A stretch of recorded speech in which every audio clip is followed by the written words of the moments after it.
तो उत्तम श्लोक वार्तया। थोड़ा क्षण भगवान की चर्चा में, भक्तों के गुणगान में हम व्यतीत कर दें। एक बात और है, भगवान ने स्वयं अपने मुखारविंद से कहा चौथे स्कंद में, गृहे स्वाविशताम चापि पुंसाम कुशल कर्मणाम मदवार्ता यातयामानाम न बंधाय गृहता। गृहस्थाश्रम बंधन कारक नहीं है, गृहस्थाश्रम बुरा नहीं है। पुराणों को उठाकर देखो तो चारों आश्रमों में गृहस्थाश्रम को श्रेष्ठ कहा गया। हम लोगों को बाबाजियों को ये बात थोड़ी खराब लगती है और कई लोग तो इस बात को ठीक से कहते भी नहीं है, क्योंकि हमारी दुर्दशा ऐसी है, बहुत प्रीति पूजाए वे पर पूजी वे पर थो। पर सच्ची बात है, सभी महात्माओं को ध्यान से विशेष रूप में सुनना चाहिए। सेवा लेने वाला बड़ा नहीं होता है, सेवा करने वाला बड़ा होता है।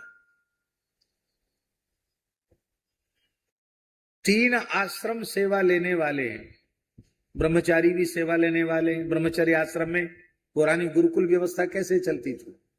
गृहस्थों के अंशदान से चलती थी, सरकारी अंशदान नहीं हुआ करता था। ब्रह्मचर्य आश्रम का योगक्षेम आस्तिक गृहस्थों के अन्न धन से होता था। वानप्रस्थियों की सेवा भी गृहस्थ के द्वारा होती। वानप्रस्थी को भिक्षा का विधान है, कहां जाएगा? उपार्जन तो करना नहीं है। यति को तो भिक्षा का विधान है ही। तो ब्रह्मचारी की सेवा, वानप्रस्थी की सेवा और सन्यासी की सेवा, तीनों आश्रमों की सेवा गृहस्थ के ऊपर है। और इनकी सेवा के साथ साथ अपने परिवार की सेवा भी है, समाज की सेवा भी है, राष्ट्र की सेवा भी है, गोवंश की सेवा भी है। इसका तात्पर्य है गृहस्थाश्रम इसलिए श्रेष्ठ है क्योंकि गृहस्थाश्रम की सार्थकता सेवा में। ध्यान में ही बात नहीं आई? इसका मतलब है चाहे जितना कमा लो और चाहे जितने ऊंचे पद पर पहुंच जाओ, चाहे जितना यश अर्जित कर लो, यदि आपके परिश्रम से उपार्जित धन सेवा में नहीं लग रहा है, ब्रह्मचारी, गृहस्थ, वानप्रस्थी, सन्यासी, गौ, ब्राह्मण, संत, दीन दुखी, राष्ट्र, इनकी सेवा में यदि नहीं लग रहा है तो फिर आपका गृहस्थाश्रम धन्यवाद देने के योग्य नहीं।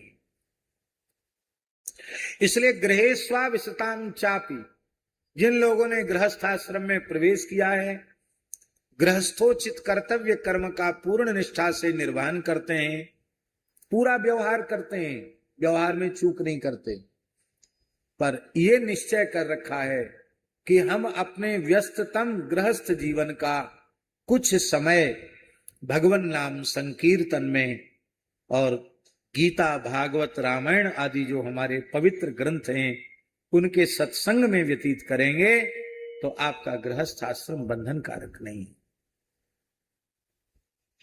हमारी हाथ जोड़कर विनम्र प्रार्थना है, आपको कहीं जाने की आवश्यकता नहीं है, कहीं भटकने की और भ्रमित होने की आवश्यकता नहीं है। नियम कर लो, अपने घर के ठाकुर जी के सामने बैठकर आधा घंटे का नाम संकीर्तन और आधा घंटे का सत्संग, 1 घंटा, और उस 1 घंटे में परिवार के प्रत्येक सदस्य की उपस्थिति को अनिवार्य कर दो। यहां तक कि कोई बीमार हो तो कंबल ओढ़ के वहीं लिटा दो उसको, लेकिन उस समय वो रोग सैया पर न पड़ा रहे, सत्संग के समय वहां उपस्थित हो। और जो बेटा हो, बेटी हो, नाती हो, पोता हो, पोती हो, बहू हो, इस 1 घंटे के सत्संग में उपस्थित न हो, उसका रोटी पानी बंद। अब इस घर में रहने का और यहाँ खाने पीने का तुम्हारा कोई अधिकार नहीं है। ऐसा अनुशासन तो करना पड़ेगा।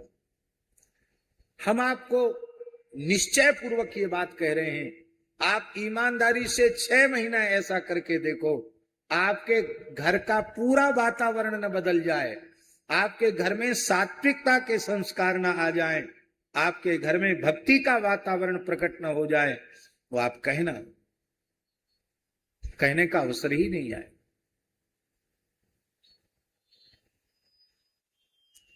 23 घंटा करो ना व्यवहार, 1 घंटा तो ईमानदारी से सत्संग में दो।